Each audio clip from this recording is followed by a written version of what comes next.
Hello and welcome to our program, Where God Weeps, a program where we talk about the situation of the suffering church around the world. When Pope John Paul II visited Lebanon in 1997, he was impressed by the religious dynamic and he said, "Lebanon is more than a country. It is a message of peace and peaceful coexistence between East and West." This message of peace has taken on an increasingly important significance with the ongoing war in Syria, Lebanon's neighbor. To tell us more about the situation of the impact of the war in Lebanon, it is my great privilege to welcome His Excellency Archbishop Camille Zaidan, the Archbishop of Antelias in Lebanon. Welcome, Your Excellency, and thank you for being with us here today in our program. Thank you, and I appreciate that you give me this opportunity to speak about Lebanon and the situation of the Christians in Lebanon and the Middle East.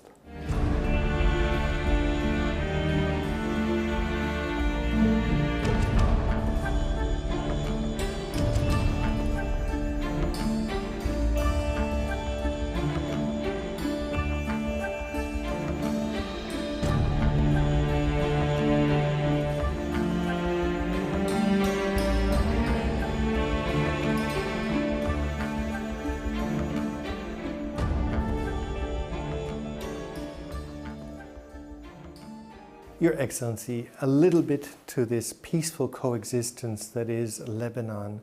There are 18 different religious communities in Lebanon, and yet they live together in peace. And not only that, on a religious level, but also politically this is reflected. Can you tell us a little bit about this dynamic? Exactly. Lebanon is composed of 18 different communities, 4 Muslim communities and 14 Christian communities from all rights, Orthodox and Catholics.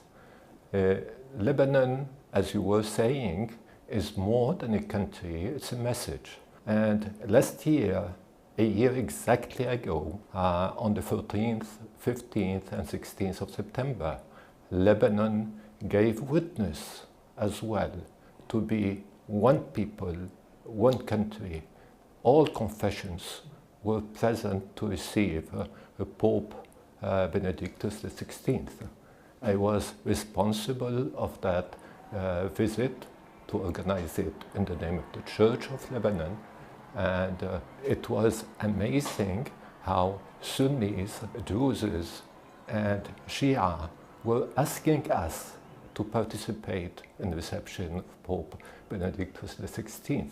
This is a very special coexistence situation of people and religions, and certainly Lebanon in this way represents a message to the world. And how does it work politically as well? In the political structure of the country, there is a constitutional establishment which protects and guarantees, if you will, the balance of power. Exactly. The President of the Republic is Christian Maronite. The Speaker of the Parliament is Shia, and the Prime Minister is Sunni. All the major posts in the government are divided 50-50. 50 for the Christians and 50 for the Muslims. The members of the Parliament are divided also 50-50. 50 for the Christians and 50 for the Muslims, and they are dividing pro rata for Shia, Sunni, Druses and Alawites, and among Christians as well, they are divided pro rata. Now, even though Christians are a minority within the Lebanese context, the other groups, if you will, the other religious traditions, still continue to protect this political will. Why is there still a desire, even though Christians are a minority, to protect and allow the Christians still to have as strong a voice as the Muslims, for example, in Lebanon? You know, Lebanon was created in 1920 as an independent state because of the presence of Christians. And Christians were a little majority. With time, Christians did not multiply as Muslims, and Christians emigrated more than Muslims That's why finally, especially after the war between 1975 and 1990, Christians left the country, left Lebanon, more than Muslims. And that's why currently they are about 35% of the population in Lebanon. But Muslims would like to keep this image of Lebanon, equality between Christians and Muslims. This peaceful coexistence now, as we see the situation today, is under real threat from the spillover of the war ongoing in Syria and the clear sectarian division between the Shia and the Sunni in their support for and against the Assad regime. The question is, do you feel this effects of this already in the Lebanese communities between the Shia and the Sunni? And if so, how is this being manifest? Exactly, when we speak about Islam in general, and in Lebanon about Sunnis and Shias, we have the moderate Islam. And in Lebanon, I would say, moderate Muslims are majority, still majority. But you have extremists in Islam, extremists on the Shia side and the Sunni side. Unfortunately, the takfirist groups, the fundamentalist groups in the Sunni community started preparing themselves and to send money, weapons, and people to go and fight in Syria. On the other hand, the Hezbollah also. And they would be the Shia extremists. Exactly, the Hezbollah is the Shia, started sending people to fight in Syria because they felt threatened, because if the regime in Syria come to fall, then the Shia in Lebanon, particularly the Hezbollah, will suffer enormously. They don't have enough supply. And that's why just sorry to interrupt, so just for clarification, why would the Hezbollah suffer if the Assad regime were to fall? Because the Assad regime is a kind of Shia regime. The Alawites are very close to the Shia, and they are supported by Iran. Okay. That's why if the regime come to fall, then the Hezbollah will not have enough supplies, especially weapons that come from Iran through Syria. So this famous Shia crescent that is from Iran over Syria into the Hezbollah. Exactly, exactly. Coming back to Lebanon, how do you feel this in the day-to-day?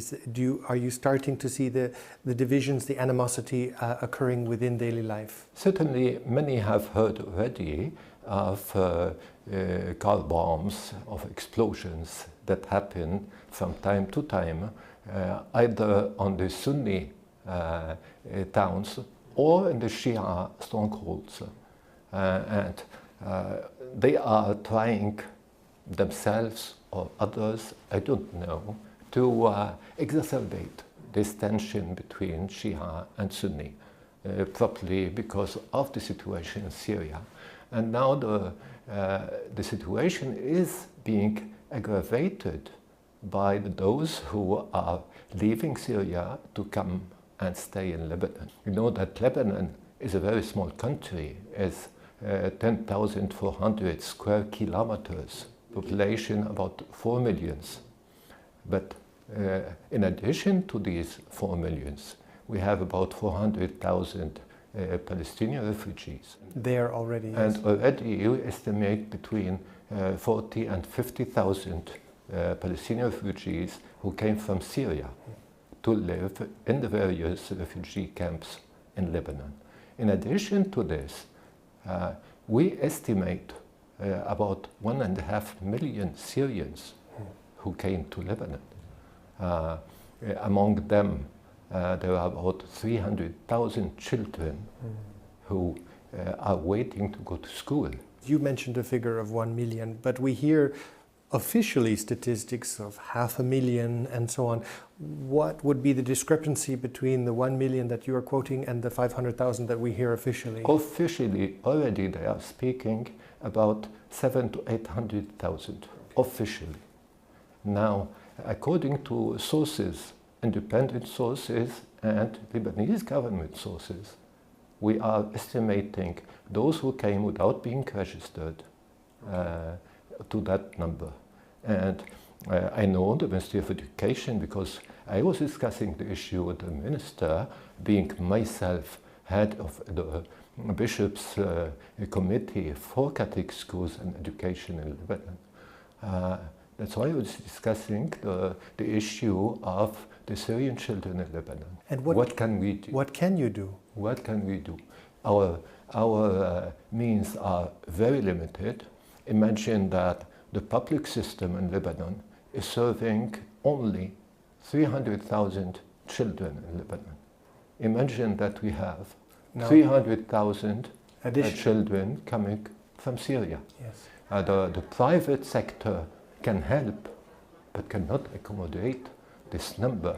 And especially those who came from Syria are staying in certain areas. They are spread, but they have concentrations in some areas in Lebanon. And we don't have, either in the public sector or the private sector, the means to help them. NGOs trying to help, but with a very, very limited means. Your Excellency, a little bit, we've talked about the children, but now what about the families? I understand, for example, that you have families living in perhaps a room about this size, but many families living together in very small areas.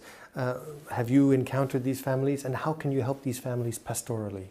Certainly, many families are living in very, very difficult situations, because we spoke about education, but what to say about health, what to say about food, what to say about clothing. And we'll have soon winter coming in. How to heat their rooms. Some are living in tents. Last winter, we had people flooded during winter in their tents, in their places of residence. How can you, what can you do? It's beyond all the means of Lebanon. And unfortunately, help from outside is not coming very easily to Lebanon. People, states, I have the impression they are very generous with weapons, destruction weapons, but they are very tight to help with humanitarian needs. Yes. Your Excellency, we're going to take a break, and we're going to watch now a short report on the stories of the refugees who have fled from Syria into Lebanon.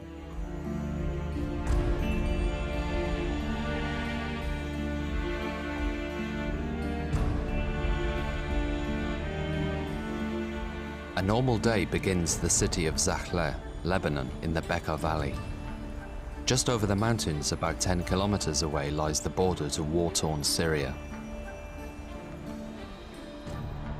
This converted garage in the city's suburbs now serves as a temporary shelter for 3 families who recently escaped the fighting in Damascus. هون المطبخ يعني كثير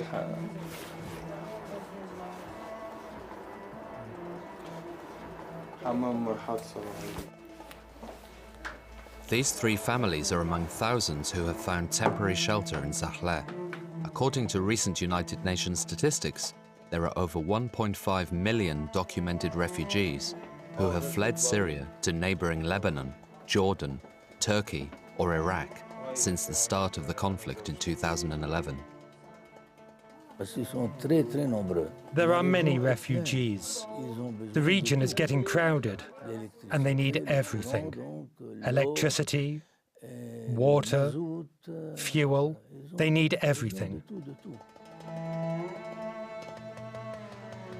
Many refugees are settling in the makeshift tent camps in Lebanon's Bekaa Valley, where conditions are difficult, especially during the winter months. Unemployment and hunger are some of the struggles these people confront every day. The local diocese, with the help from international organizations like Aid to the Church in Need, is helping provide basic needs to the ever-increasing refugee population. They came from Aleppo, Homs, Hama. but mostly from Homs, lately from Damascus. Above all, we want to be present with the people that are close to us.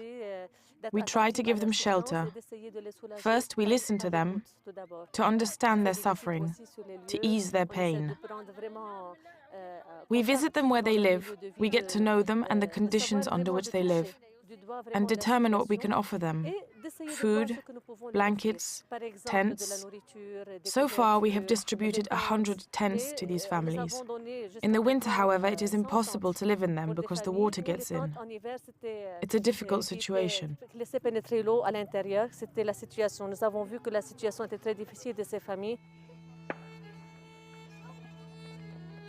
We have to be ready to reconstruct.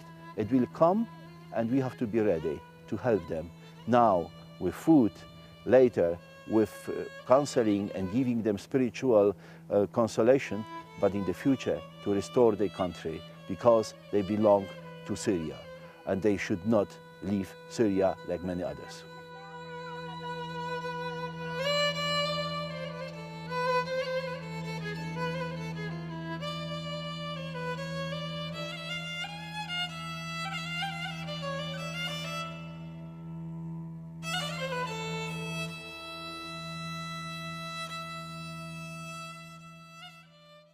Welcome back, ladies and gentlemen, to our program Where God Weeps. We're here with His Excellency, the Maronite Archbishop of Antelias, His Excellency Camille Zaidan.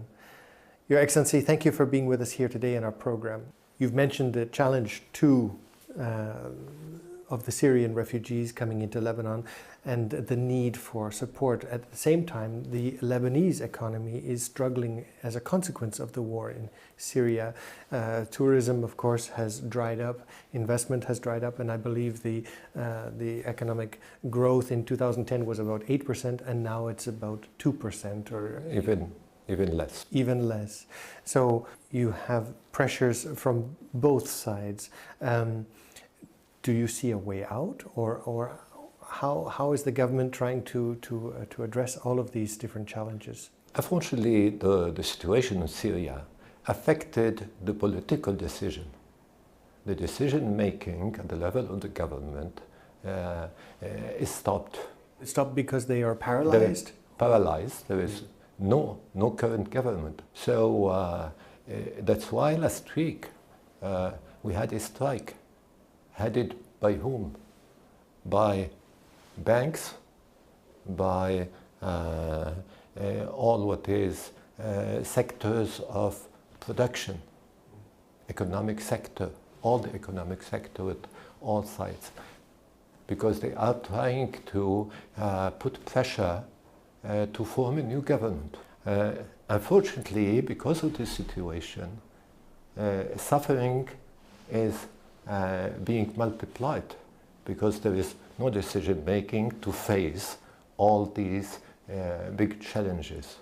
We have no more tourism in Lebanon with the situation that's prevailing in Lebanon in the area.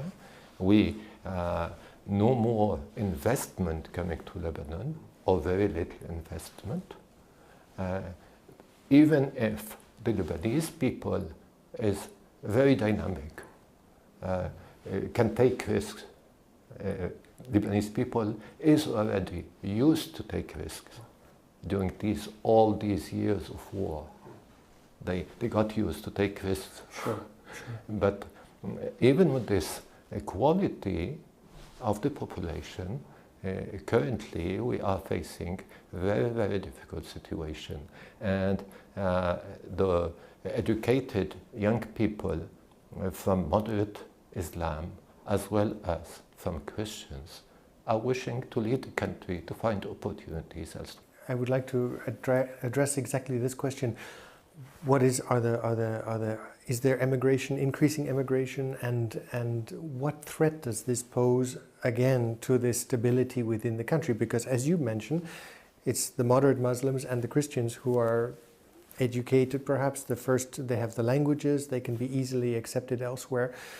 What threat does this pose, not only for today, but also for tomorrow? You know that education in Lebanon is a priority for all families.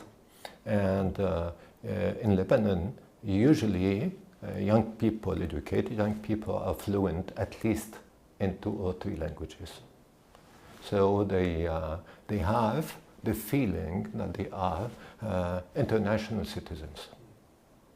And that's why when we speak about educated young people, Christians and moderate Muslims, they feel like they have opportunities everywhere in the world. But what's affecting really the situation in Lebanon? First of all, it's weakening the dynamic group of people who can really keep Lebanon moving ahead. Secondly, it's weakening moderate groups in Lebanon. Yes, the ability to dialogue. Exactly. And who is profiting from it? All extremists. Because all extremists who are willing to do the war, to go to violence, etc., they become with time dominant in the Lebanese population. And this is the risk for the Lebanon, and I believe for all religions and people, how to keep working together and living together. If a young family comes to you, for example, and says, "Father, we want to leave," what do you tell them? You say, "Please stay, we need your Christian family," or is it coming to the point where you say, in good conscience, we allow or we give the freedom or the liberty of the family to leave? How do you approach a question like that? Usually, we try to show them their duty to stay in Lebanon. And finally, they have to make the choice. We cannot make the choice at their place. They have to make the choice either to leave or to leave the country. And we try to show them, as Christians and as believers, that if God put them in this area of the world, which means that they have a mission to be there, and they have to witness to the gospel even in these difficult situations. Christians must have the courage to give witness even if there is war and difficulty. Are you not angry? Are you not upset at what you see to be such a beautiful political and religious project like Lebanon under such attack and under such threat from forces which are outside of your own? Of course we are. Of course we are. We are trying all what we can do to bring awareness to all people of goodwill. And that's why we were very thankful, very appreciative of the initiative taken by Pope Francis to invite people around the world, Christians around the world.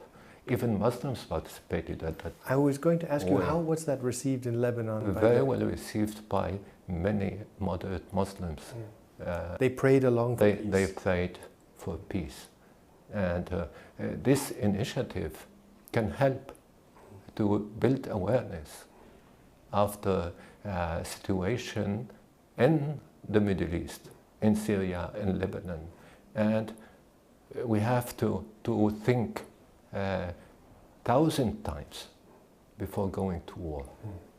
You know, when violence starts, it's very difficult to stop it. We have a kind of saying in Lebanon, I will translate it into English. It takes a few seconds to start a conflict.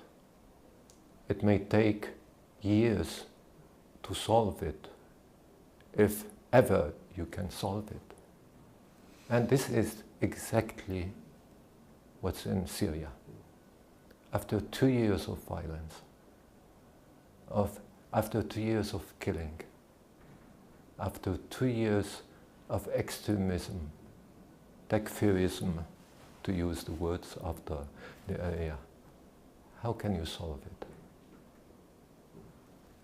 Other big powers are ready to really put pressure not to kill people, but to save people?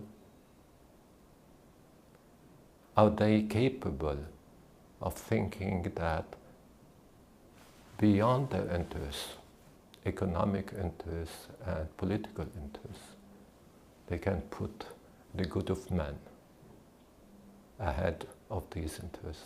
Your Excellency, thank you for having been with us today. And thank you for giving me this opportunity.